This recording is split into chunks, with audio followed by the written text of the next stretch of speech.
Welcome back to 2020, A Time for Change. I'm Sabine Marcellus.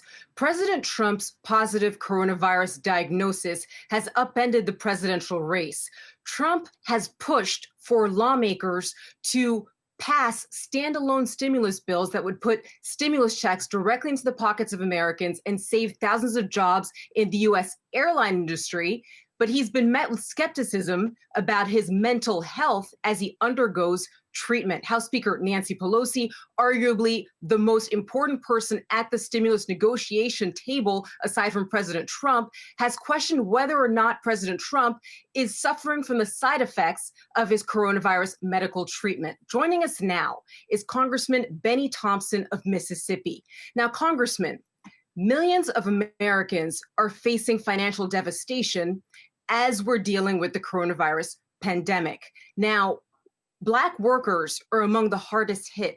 You're born in a state with a unique history of racial inequality. Iconic civil rights leaders marched there. Given the financial devastation that millions of Americans are facing, why would Democrats not just take President Trump on his offer and offer stimulus checks to Americans as quickly as possible? Why should the election get in the way of a person's ability to pay rent and put food on the table? Well, thank you very much for having me. But as you know, we've been wrestling with an additional payment for over 5 weeks now. The president has basically been back and forth with this process. He's taken Mnuchin out of action. He put Meadows in, he put Mnuchin back in. And so what we're saying as a House of Representatives, all we want to do is get a package done. We don't want a piecemeal package. Sure, the stimulus is important. The unemployment checks are important also. The monies for the airlines is important. Everything we put in the package is important. What we don't want is the president starting pitting one group against the other. And that's what he's noted for. So I'm committed to supporting the package. I've supported CARES 1, CARES 2, the HEROES package, and now the 2.2 stimulus package we passed last week. It's on the table. All the president needs to do is step up and be the adult in the room for once in his life and do the right thing. But what about the acknowledgement of the fact that millions of Americans are suffering right now? Would a standalone bill in terms of stimulus checks not help? Well, it would help. But look, in my district, which is one of the poor districts in America, the people know about struggle. This is nothing new. They know about Donald Trump. They know about the food baskets he passed out last week with a letter in them saying he's caring about them. But when you look at his package, there's nothing in there. And in the Black community, he had a watermelon in the ones in my district. That's an insult to a lot of Black people. But more importantly, when you look at the SNAP program, when you look at the free and reduced meals programs for children, he's cut those programs. So clearly, this man is doing all this for the politics. I'm convinced that the people in my district who are having a difficult time, they'll make it. But I know one thing, they're absolutely committed on November 3rd to go to the polls and vote Donald Trump out. Let's talk about the election. We just had on somebody from the Andrew Goodman Foundation who they've been working on voter suppression and getting out the vote. I want to know what you're hearing on the ground there. I think right after the debate and when the president made his comments about the Proud Boys, there was a lot of concern that there was going to be confrontation, like at the polls. Do you feel that that has died down, or are you still worried that we could have incidents at the polls, between voters and Americans? Well, there's no question about it. The potential exists. We had a hearing 2 weeks ago on the Homeland Security Committee where the FBI director testified that right-wing extremism was on the rise in America. You saw what just recently happened today in Michigan with the arrest of some right-wing extremists there who want to take the governor out. So the potential is there. So what we have to do is fight those kinds of extremist activities with every fiber in our body. Just because you're online saying you're big and bad, most of those people don't leave the cyberspace because they're not real adults.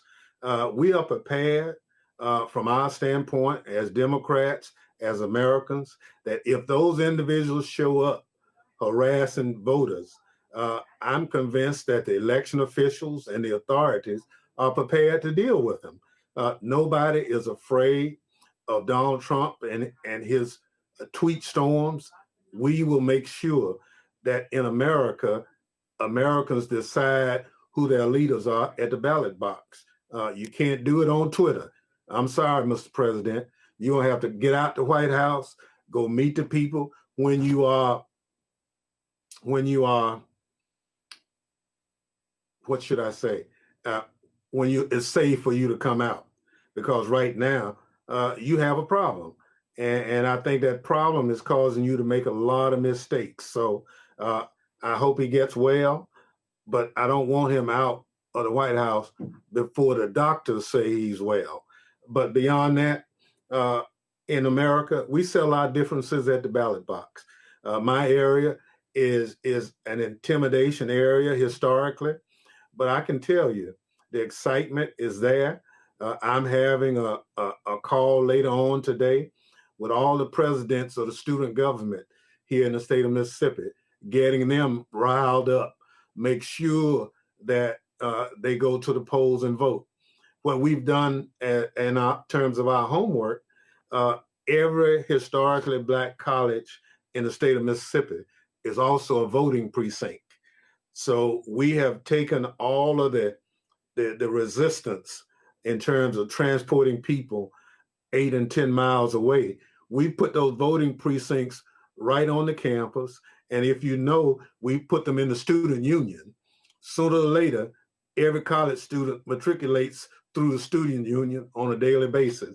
So we're excited about that. We see the fraternities, the sororities, other organizations, athletes on campus. They are moving forward in anticipation of a robust turnout also. And Congressman, real quick, as chairman of the House Committee on Homeland Security, what do you see as the biggest threat to our country as Election Day approaches? Is it foreign meddling, or is it actual reports of absentee ballot mishaps? Well, we have two fronts. One, the Russians are absolutely trying to create misinformation out here online to help Donald Trump. That's documented. The FBI director testified before our committee that that's what the Russians were doing. On the other hand, he said the right-wing extremists are also trying to adversely impact the election. So all of us are prepared to address it. It's not the left-wing extremists, so to speak. They really want the process to work. It's the right-wingers who don't want the left-wingers to vote. And that's not the American way. So we're going to make sure that regardless of persuasion, if you want to vote, you will have an unfettered opportunity to do that. We are prepared to do it. Derek Johnson with the NAACP, we've had a conversation. They are prepared to have poll watchers to help. ACLU is prepared, and a number of other activist organizations are also just making sure that people come, vote for the candidates of their choice, and then go home. Well, we'll definitely keep a close eye on efforts there as Election Day approaches. Congressman Bennie Thompson, thanks so much. Hey investors, Zach Guzman here. Are you interested in learning more about the markets and getting the latest financial news? Well, then click right here to subscribe to our Yahoo Finance YouTube channel. Get the latest up-to-the-minute market analysis, big interviews in the world of finance, and information on how to manage your money every day wherever you are.